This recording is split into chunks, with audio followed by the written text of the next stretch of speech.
satu program yang akan dilakukan juga oleh Bawaslu Kabupaten Kota, yaitu Bawaslu Goes to Campus dan Bawaslu Mengajar. Begitu.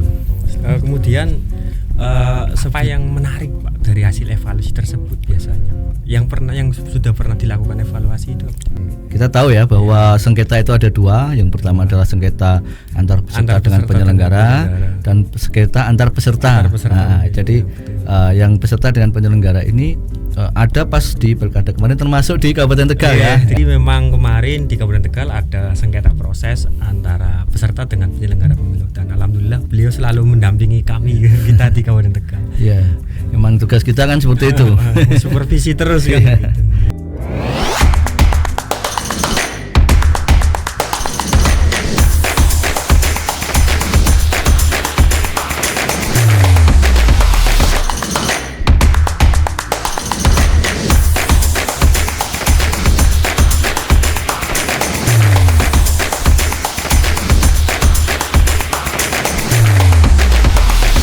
Assalamualaikum warahmatullahi wabarakatuh. Hai sahabat Bawaslu, kita ketemu lagi di podcast Bawaslu Kabupaten Tegal. Hari ini kita kedatangan pimpinan Bawaslu Provinsi Jawa Tengah. Beliau Bapak Haji Wahyudi Sutrisno, sekaligus Koordinator Divisi Penyelesaian Sengketa Bawaslu Provinsi Jawa Tengah. Apa kabar Pak? Alhamdulillah sehat. Sehat Mas? Alhamdulillah sehat. Akhirnya kita bisa bertemu juga di podcast Bawaslu Kabupaten Tegal. Alhamdulillah. Luar biasa ini studionya. Kayaknya studio yang paling bagus yang pernah saya temui di Bawaslu Kabupaten Kota. Apa kesibukan hari ini, Pak? Bisa dijelaskan? Ya, hari ini kita baru selesai tadi mengikuti acara sosialisasi pengawasan partisipatif yang diselenggarakan oleh Bawaslu dengan Komisi 2 DPR RI yang kebetulan hari ini dilaksanakan di Kabupaten Tegal. Okay. Sudah selesai baru tadi ya? Ya, kemudian langsung ke sini. Ini eksklusif berarti ini kita kedatangan beliau ini. Kalau di Bawaslu sendiri sih di luar tahapan itu apa saja yang dilakukan oleh Bawaslu? Jadi saat ini di Bawaslu Provinsi Jawa Tengah yang mungkin juga diikuti oleh teman-teman ya, teman-teman di Bawaslu Kabupaten Kota, meskipun tidak ada tahapan, kita juga masih gencar melakukan pendidikan politik melalui sosialisasi mengenai pengawasan partisipatif. Kita juga melakukan evaluasi terhadap pelaksanaan pemilihan kepala daerah yang baru selesai kemarin ya, kita melakukan evaluasi itu. Selain itu kita juga melakukan publikasi kinerja terhadap hasil pengawasan yang sudah kita lakukan, termasuk di divisi penyelesaian sengketa. Ya, divisi penyelesaian sengketa saat ini juga melakukan hal tersebut, yaitu evaluasi, publikasi kinerja, sosialisasi, dan kita punya salah satu program yang akan dilakukan juga oleh Bawaslu Kabupaten Kota, yaitu Bawaslu Goes to Campus dan Bawaslu Mengajar. Begitu. Bawaslu Goes to Campus. Sebelum ini kalau terkait dengan evaluasi itu pentingnya seperti apa dok fungsinya maksudnya? Jadi evaluasi ini kan dari hasil evaluasi ini ada catatan-catatan ya, catatan-catatan yang bisa kita gunakan untuk melakukan perbaikan terhadap penyelesaian sengketa yang sudah pernah kita lakukan. Jadi kita melakukan evaluasi terkait dengan penyelesaian sengketa baik di Bawaslu Provinsi maupun di Bawaslu Kabupaten Kota. Terutama pas saat pemilihan kemarin di 2024 yang baru saja selesai. Kemudian apa yang menarik Pak dari hasil evaluasi tersebut biasanya? Yang sudah pernah dilakukan evaluasi itu? Pada saat pemilihan kemarin ya, di saat pemilihan ini memang lebih dinamis dibandingkan pada saat pemilu, khusus terkait dengan penyelesaian sengketa. Karena pada saat pemilu kemarin kita tidak ada sengketa antar peserta dengan penyelenggara. Sebelumnya belum pada pemilu itu tidak ada, tetapi pada saat pemilihan kemarin kita ada sengketa antar peserta dan penyelenggara. Kita tahu ya bahwa sengketa itu ada dua. Yang pertama adalah sengketa antar peserta dengan penyelenggara dan sengketa antar peserta. Jadi yang peserta dengan penyelenggara ini ada pas di Pilkada kemarin, termasuk di Kabupaten Tegal jadi kita kemarin menyaksikan ada 3 kabupaten Tegal, Kabupaten Sukoharjo dan Kabupaten Kendal dengan persoalan yang berbeda-beda di antara di ketiga kabupaten itu ya. Dan ini cukup menjadi bahan pembelajaran kita ya. Iya, betul. Dan obyeknya itu berbeda-beda. Jadi cukup menarik kemarin penyelesaian sengketa yang terjadi di 3 kabupaten termasuk di Kabupaten Tegal ini ya. Jadi dari situ kita banyak belajar ya. Artinya sebenarnya gini, sengketa itu kan sesuatu yang sebenarnya kalau bisa kita hindari. Gitu. Tetapi kalau memang ada, kita akan hadapi, kita akan selesaikan. Gitu. Kita kan di setiap tahapan pasti membuat pencegahan, upaya-upaya pencegahan agar salah satunya tidak terjadi sengketa. Selain tentu saja ya kita mencegah agar tidak terjadi pelanggaran, kita juga melakukan pencegahan agar tidak terjadi sengketa. Dan itu memang kita upayakan betul ya. Kita tahu pada saat proses pencalonan itu kita beberapa kali mengirimkan surat imbauan ya, baik kepada KPU maupun kepada bakal calon ya, agar untuk meminimalisir itu ya. Termasuk kita juga buat posko aduan. Itu sebenarnya kan upaya-upaya kita untuk meminimalisir agar tidak terjadi sengketa begitu. Tetapi ya mungkin tidak semuanya berhasil. Tidak semuanya berhasil, dan memang dari 35 kabupaten kota kemarin ya 3 kabupaten kota itu ya, termasuk di Tegal. Di Tegal itu. Ya, jadi memang kemarin di Kabupaten Tegal ada sengketa proses antara peserta dengan penyelenggara pemilu, dan alhamdulillah beliau selalu mendampingi kami kita di Kabupaten Tegal. Ya, memang tugas kita kan seperti itu. Supervisi terus kan. Kemudian selain dengan evaluasi tadi yang terkait dengan sengketa, ada program juga yang peningkatan kapasitas itu. Bisa dicontohkan seperti apa misalnya? Jadi sebenarnya di Bawaslu Provinsi itu kita di setiap momen ya, baik pemilu maupun pemilihan, kita memang memberikan materi terkait dengan peningkatan kapasitas, dan itu sebenarnya sudah kita lakukan dan sudah kita berikan kepada teman-teman di kabupaten kota, yaitu baik itu kepada anggota Bawaslu atau terutama kalau di penyelesaian sengketa maupun kepada staf sekretariat, karena memang itu satu kesatuan yang tidak bisa dipisahkan. Dan sebenarnya sih kita sudah berikan semua pada saat pemilu maupun pemilihan kemarin. Tetapi saat ini kan Bawaslu memiliki tambahan SDM yang cukup banyak. Banyak yang baru juga. Banyak yang baru ya, yaitu yang kemungkinan belum kita berikan untuk materi-materi terkait dengan peningkatan kapasitas itu, terutama untuk staf ya. Nah, ini yang masih kita bicarakan, bagaimana, apakah memungkinkan tidak untuk kita berikan di tahun ini, karena ya kita tahu ya kondisi kita saat ini kita masih mengencangkan ikat pinggang ya terkait dengan itu. Tapi yang jelas kita ada arah ke sana ya, begitu.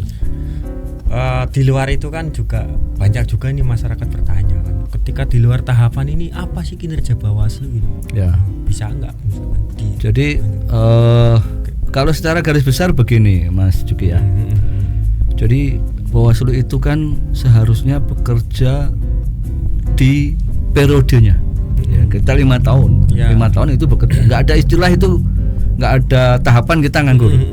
Tinggal kita bagi 2 saja, yaitu kerja di masa tahapan dan kerja di masa non tahapan.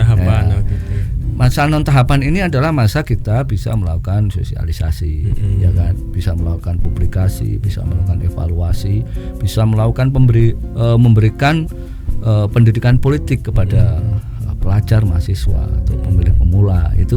Ini adalah kesempatan yang paling luas ya, karena kalau masa tahapan kadang kita disibukkan oleh hal-hal yang berkaitan dengan tahapan ya. Padahal ini cukup penting. Ini juga bagian dari upaya pencegahan ya terhadap pelanggaran-pelanggaran nanti yang terjadi. Jadi sosialisasi harus kita optimalkan di masa-masa non tahapan seperti ini. Contohnya misalkan seperti apa, Pak? Jadi gini, kita ya di Bawaslu Provinsi ya, termasuk kemarin kami di penyelesaian sengketa itu juga baru saja melakukan kegiatan Bawaslu Goes to Campus. Oh, Goes to Campus. Teman-teman di kabupaten kota juga bisa melakukan hal yang sama, Bawaslu Goes to Campus maupun Bawaslu Goes to School ya. Nah, itu merupakan sarana sosialisasi ya kepada teman-teman dan sarana untuk melakukan pendidikan politik kepada anak muda. Ya, kenapa anak muda ya? Karena mereka adalah pemilih paling potensial ya, terutama untuk tahun 2029 ke depan. Sehingga harus kita mulai dari sekarang. Dan ini khusus untuk divisi penyelesaian sengketa ya. Ini ada salah satu program yang sudah yang sedang akan dilakukan oleh teman-teman di Bawaslu Kabupaten Sukoharjo. Ya. Dari yang Bawaslu mengajar itu. Bawaslu mengajar. Jadi di Bawaslu Sukoharjo itu bekerja sama dengan UIN Raden Mas Said Surakarta. Itu mengadakan kelas penyelesaian sengketa. Ya, yang ini masih kelas, jadi kelas penyelesaian sengketa 12 kali pertemuan dan mendapat atensi yang cukup luar biasa dari mahasiswa untuk ikut menjadi bagian dari kelas itu. Ya. Bahkan juga tidak sekedar mahasiswa, bahkan staf pengajar juga banyak yang ingin mengikuti itu. Penasaran karena di situ tidak hanya berkaitan dengan teori ya. Yang ngajar adalah Bawaslu nanti. Bawaslu langsung yang akan mengajar untuk memberikan materi terkait dengan itu, dan ini membuat mereka cukup tertarik untuk mengikuti itu. Selain teori ya, diajarkan teori-teori tentang penyelesaian sengketa, nanti juga akan diberikan materi terkait dengan sidang ya. Jadi sidang penyelesaian sengketa. Jadi ada prakteknya itu. Tata caranya. Ada prakteknya dan akan dinilai langsung ya oleh Bawaslu ya. Jadi kita melibatkan banyak pihak. Dan ini tidak hanya di Kabupaten Sukoharjo ya, di beberapa kampus itu juga cukup tertarik ya dengan Bawaslu Goes to Campus atau Bawaslu mengajar ini. Seperti di Kudus itu juga sudah minta agar kita ngisi kuliah umum. Terus di Kabupaten Semarang itu juga dimasukkan di SKS malah. Masuk ya, SKS. Ya, hukum kepemiluan itu.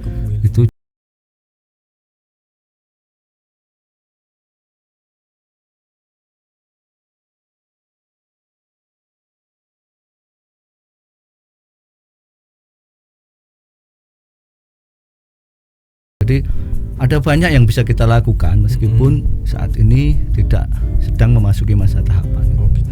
Ya, terutama yang berkaitan dengan pendidikan politik maupun sosialisasi ini menjadi penting.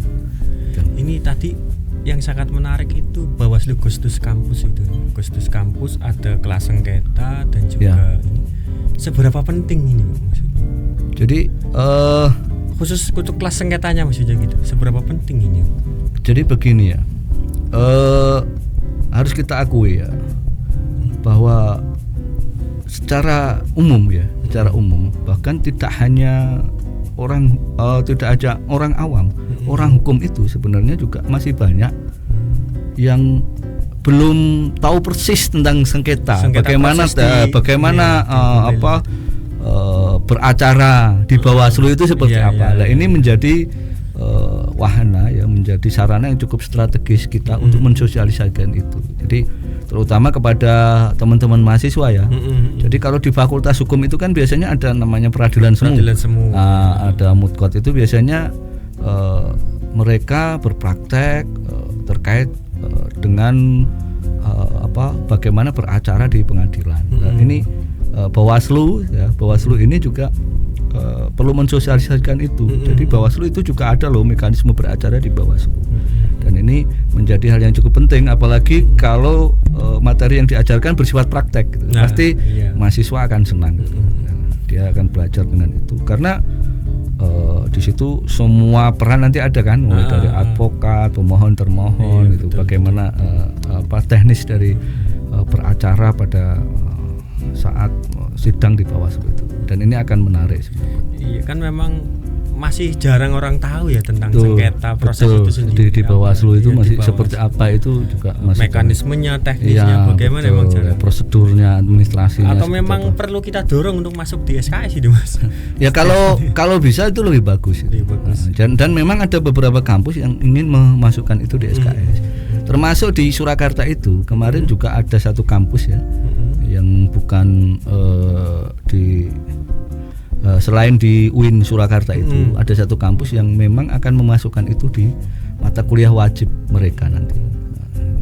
Sudah masuk di agenda itu dan mungkin akan dimulai tahun ini apa tahun depan, tapi sudah diagendakan.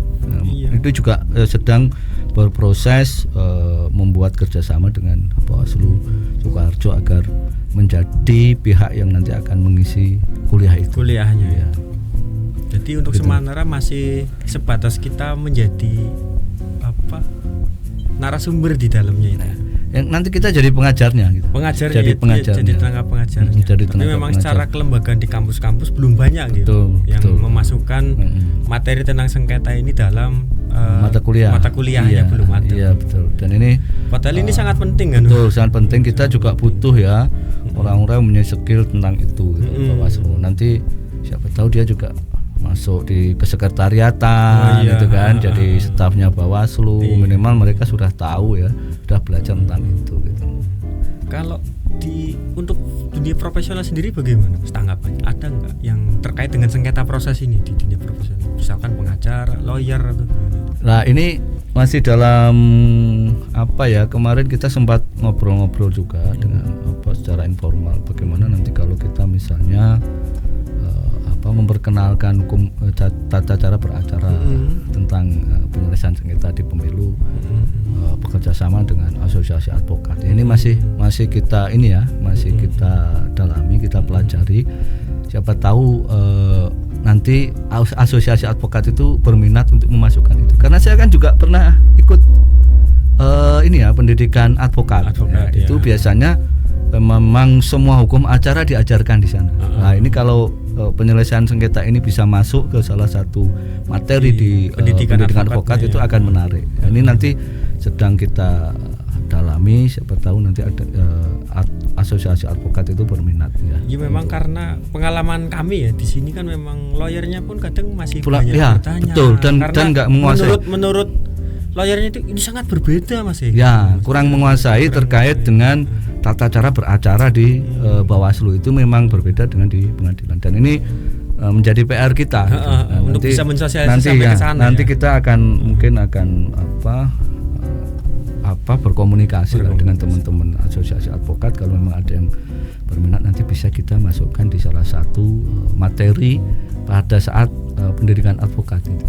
Gitu. Kayaknya menarik gitu. Biar artinya semua pihak harus bisa mengetahui mekanisme atau tata cara beracara di Bawaslu. Iya kan memang jarang, memang masih belum banyak yang paham terkait dengan tata cara beracara di Bawaslu. Iya betul. Dan ini akan menjadi PR kita ya ke depan.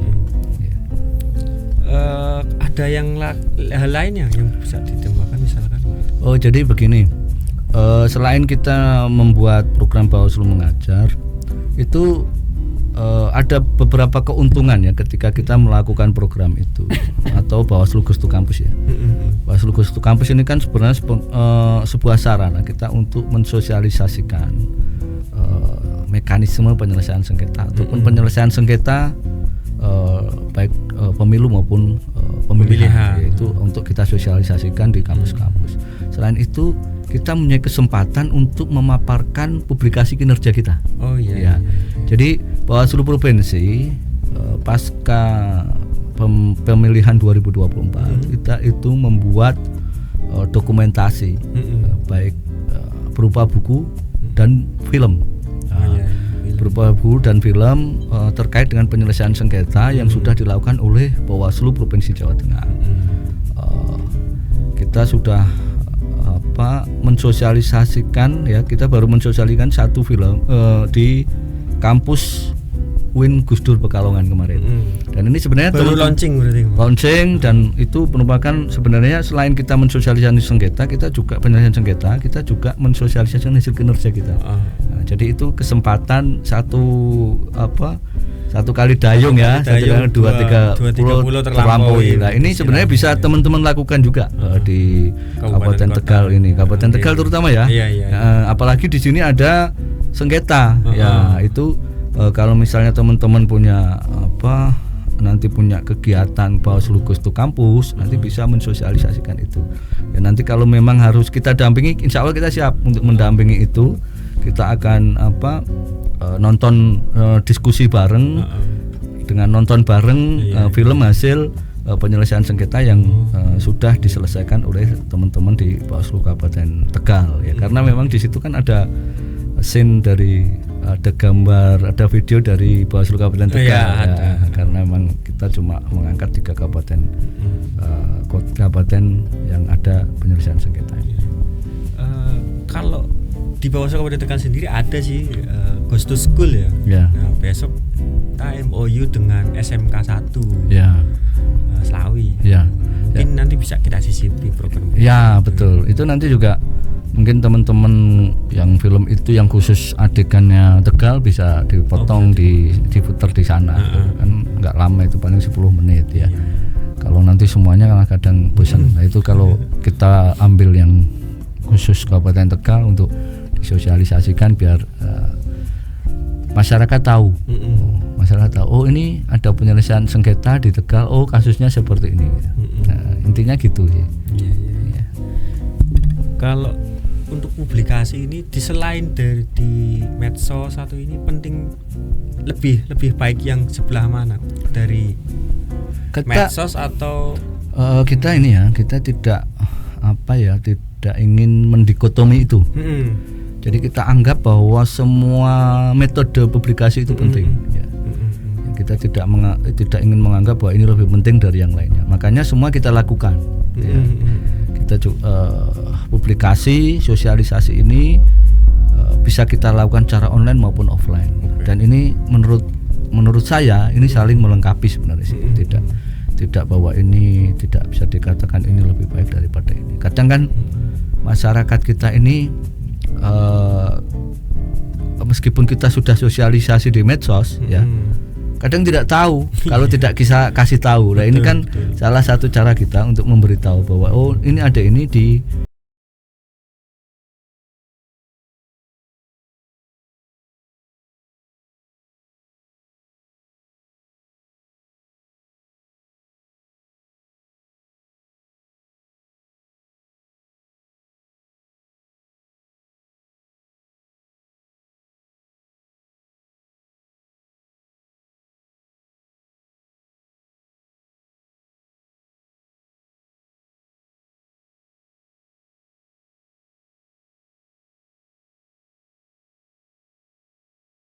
ini juga bisa menjadi bahan kajian atau objek penelitian dari pihak kampus itu.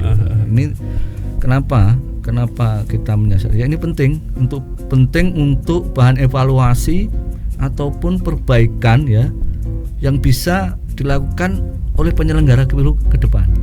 Jadi kalau memang nanti ada yang kurang, ada ini bisa di situ. Kalau ini dikaji gitu kan, dikaji oleh pihak kampus atau diteliti kan bisa jadi ya ada. Memang sangat butuh itu. Ya, jadi sama-sama inilah membutuhkan. Kita butuh masukan, kampus butuh dari akademisi terkait dengan sengketa atau tata cara penyelesaiannya bagaimana.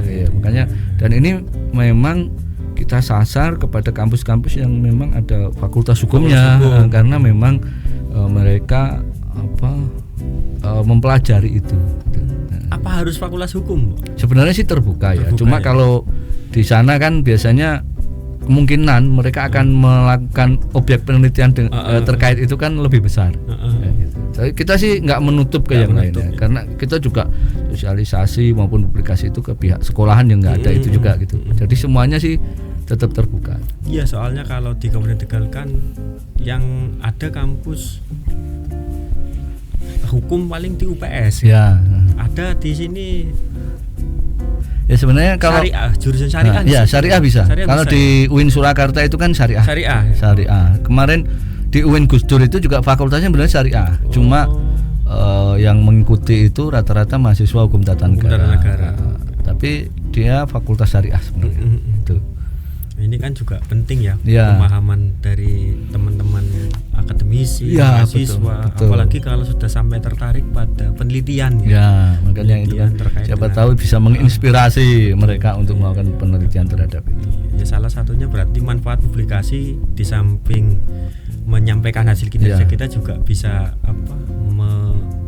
menstimulan ya Mas. Menstimulan dari teman-teman akademisi untuk bisa terlibat aktif dalam bisa juga mengoreksi barangkali betul. Mengoreksi produk-produk kayak hukum yang ada di Bawaslu atau yang lain begitu ya. Itu kalau kita baca di di Undang-Undang 7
proses-proses itu sudah dilaksanakan dengan baik sehingga pelanggaran maupun sengketa ini bisa kita kurangi. Dan ini tentu kita membutuhkan partisipasi dari semua pihak. Demikian bincang-bincang kita dengan beliau Pak Haji Wahyudi Sutrisno, anggota Bawaslu Provinsi Jawa Tengah, Divisi Penyelesaian Sengketa. Jumpa kembali di lain waktu dan kesempatan. Assalamualaikum warahmatullahi wabarakatuh.